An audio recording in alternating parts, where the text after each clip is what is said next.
I'm excited to be here and to do this. I have always loved photography and taking pictures. I was the family photographer. This was my first camera. It was a Pocket 110 Instamatic camera, and that little cartridge in front was the film.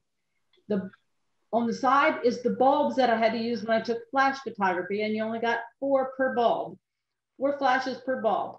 The trick with that is you had to mail that cartridge away or take it to the store to get it developed. So you didn't know what picture you had until you got the picture back. And it could take a while because I have about 6,000 pictures on my phone. Means I take a lot of pictures, right?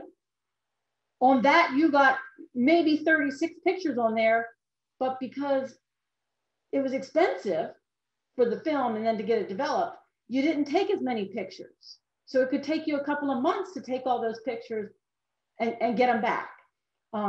So that was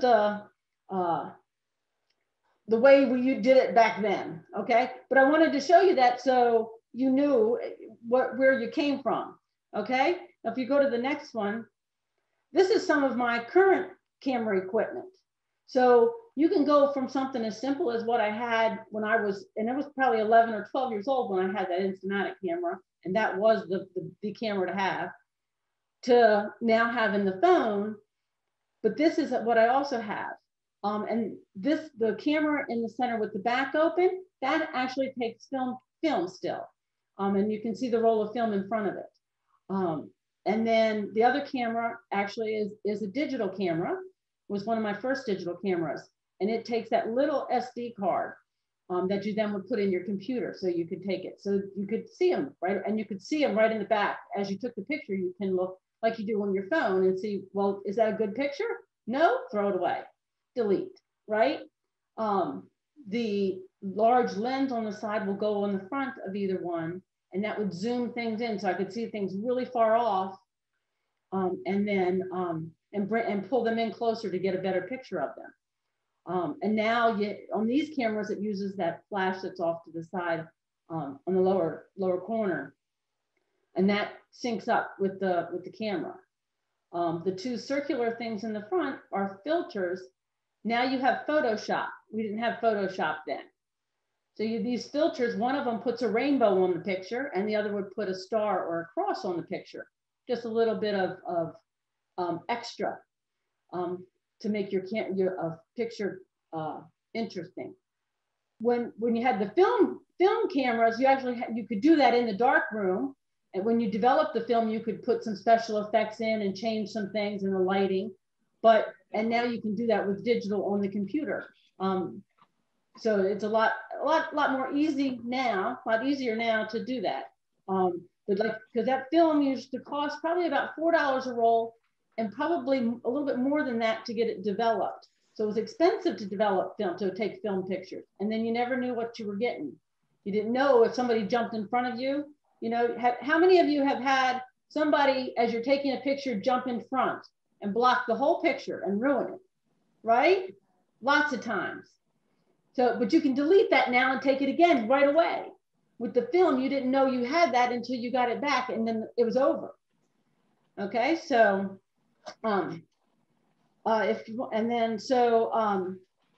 yes, this is actually on the far side is the single strip of the negatives. And then you have the whole sheet of negatives from one roll of film. And then there's a print of what those negatives are. A negative is just that. When you look at the negative, if it's light on the negative, it's going to be dark on the picture, if you can see the difference between the two. So a negative is actually the opposite of what the picture actually is.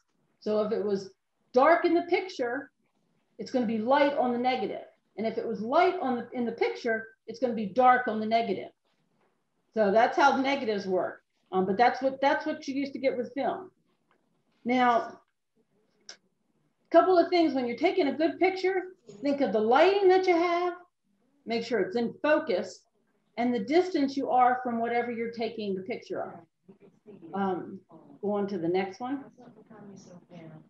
So, because lighting can cause shadows. Shadows can be good or shadows can be bad.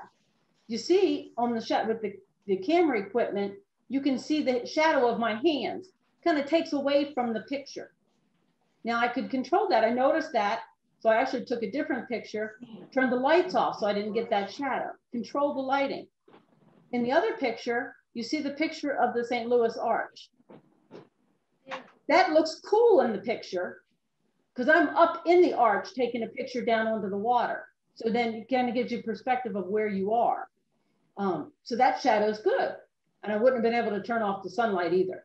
But so use the shadow and use the lighting, either good, change it, you know, but pay attention to that because it could ruin a picture. If you go to the next one, now, if you look at that picture, you can see my reflection, just kind of like almost like a ghost image in the picture. I'm taking the picture through a window and there's light behind me. So to fix that, I just turn the light off. If you can't turn the light off, if you can't change the lighting, then just change your angle at the window. Move yourself if you can so you're not looking directly into the window. I'm going to take it from an angle. With distance, you want to be close enough to the subject that you can see the people and identify them. Okay, the person jumping into the water there with almost looks like they're walking on water. That's my sister-in-law. Okay, so I can look and I can identify those people now, taken a couple of years ago. I can also tell where they were. We were at a campground in the lake. But to be far enough away that you can see and identify the people, but you can also see where they are. So you can know what you're doing. Sometimes we get so close up so we can see the people, but we can't tell what they were doing. So you want to be close enough, but far enough away. Okay? So go ahead to the next one. Now, if you look at these two pictures, they were taken the same day. There's a bridge way out there in the background. But in the one picture, all you see is water and this bridge. And it just looks empty. Now it kind of shows you the enormity of the Chesapeake Bay, looking out across it. But having somebody in front of it gives it a little more interest in the front of it. And they call that the foreground. But so you want to make sure there's something interesting in there to look at besides just the distant object. So I've taken a lot of mountain pictures, and if you've taken a long scene, put something interesting in front in the picture. Okay, so and then in your focus, if you look at the top picture, the football players are in focus. The trees in the background are not. But in the lower picture, they're a little fuzzy on the football players. That's probably my eyesight. So adjust the camera on your phone. It's as simple as tapping the screen over what you want it to focus on. Because sometimes it will look for a face or one standout object and it will focus on that, but that might not be what you really want it to look at. Oh. So tap your screen so it picks out what you want. These were taken with my big camera. So then you got to dial it. It's a little more challenging. Okay. No. So, and then on this one, sometimes we talk about focus and you're talking about how sharp the image is. But also on this, you want to also look at what is your main focus on this big scene picture. Now, in the mountain picture with the sunrise, the sun is my main point, but you don't want to necessarily put that in the center of the picture. It would be too bright and then you wouldn't really get a picture because that light in front would kind of glow, take it over, but it draws your eye in. But if you notice, I'm not just looking down the mountain, there's also a tree in the front and there's a bird bath. So there's objects in the front to lead me down the mountain. And so, and give some interest to the whole picture. The same with the lake, you see the V's that are formed by the ice and by the shoreline. But they don't go to the center of the picture. They just go a little off center, adds a little interest to it. So Don't just take a picture straight on to somebody. Sometimes take an angle picture. Move over to the side and put something else in the picture besides a person, so that you can make it make the picture more interesting and more things to look at. Okay. Here's a couple of things. Now look at these pictures. Look at these pictures. Do you see anything wrong with these pictures or anything that's out of place? You notice the pole coming out of my head. Now I don't have a pole coming out of my head. Trees, people do that in front of trees too. They put a tree and it's growing out of somebody's head. Okay, so look, watch that. Be careful of that. Now I wasn't paying attention. I was taking a selfie. Okay. If the pole wasn't coming out of my head, it'd be a really good picture because that walkway leads you right out into the water. And it makes a really nice break all the way out into the lake. Okay. But sometimes things aren't quite as obvious as the pole.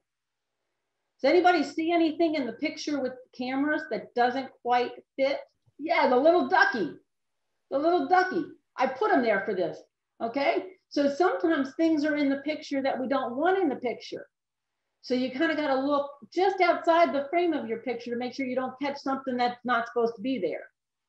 Okay. Sometimes it's cute and it doesn't, that is okay. But sometimes you got trash, you got a sibling maybe that you didn't really want in the picture, you know, something that you don't really want that takes away from the picture in there. There are artists that always hide something in a picture. So that might be your thing, that you want to like hide something in a picture. Okay. And that's okay. Like I said, sometimes it's not bad. Just be aware. Thank you. Be aware of what you're taking a picture of. Okay. Now, what I want you to do is practice taking photos of people and scenes. And you can use that as look at that lighting, pay attention to the lighting. You can do this very easily in the comfort of your home, okay, by just taking silly objects from your house, okay? Maybe your favorite stuffed animal, okay? Maybe your dog or your cat. Take a picture of them and try to maybe take it in different areas of the house with different lighting and see what that does. Like I said, sometimes shadows are good, sometimes not. So try different things. Go outside your house and take some pictures of your front yard, or maybe you still got your holiday decorations up. Take some pictures of your holiday decorations. Tricky thing about holiday decorations, at night, take those at night so that you can see the lights on, right? But don't put the flash on the camera because that'll ruin taking the lights. Okay? Anybody have any questions? It depends. It depends on what you're taking a picture of. So you want good light, you want bright light, but try not to put it like right behind somebody's head or right behind whatever you're taking the picture of. Okay? If it's better to have the light over your shoulder, just because that gives them a good light and there's not a bright light to kind of take away from the picture itself, depending on where you are. Okay, move around when you're taking pictures. I don't really know because I don't do a lot of editing. And so like Photoshop is the only one that I'm really familiar with, but I don't know that does video. But it's been a long time because I don't do a lot of that. But I'll try to find that out for the next session. Again, it's just taking your time to look in the viewfinder, to check the lighting and your positioning of people.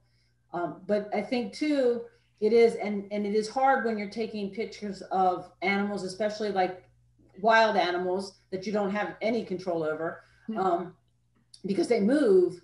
And I think a Polaroid is going to be much more sensitive to movement. And so any movement is going to blur in a Polaroid. And that was one of the issues with film cameras, was things did blur because you were taking them on film. And so you had to your shutter the opening and closing of the camera lens wasn't fast enough to catch speed. So that's the challenge, I think, with the Polaroid still, is anything moving. So it's good for like pictures of people that you can tell them to stay still, you know, and not have movement in the picture. No, just go out and take pictures and have fun. Have fun doing it.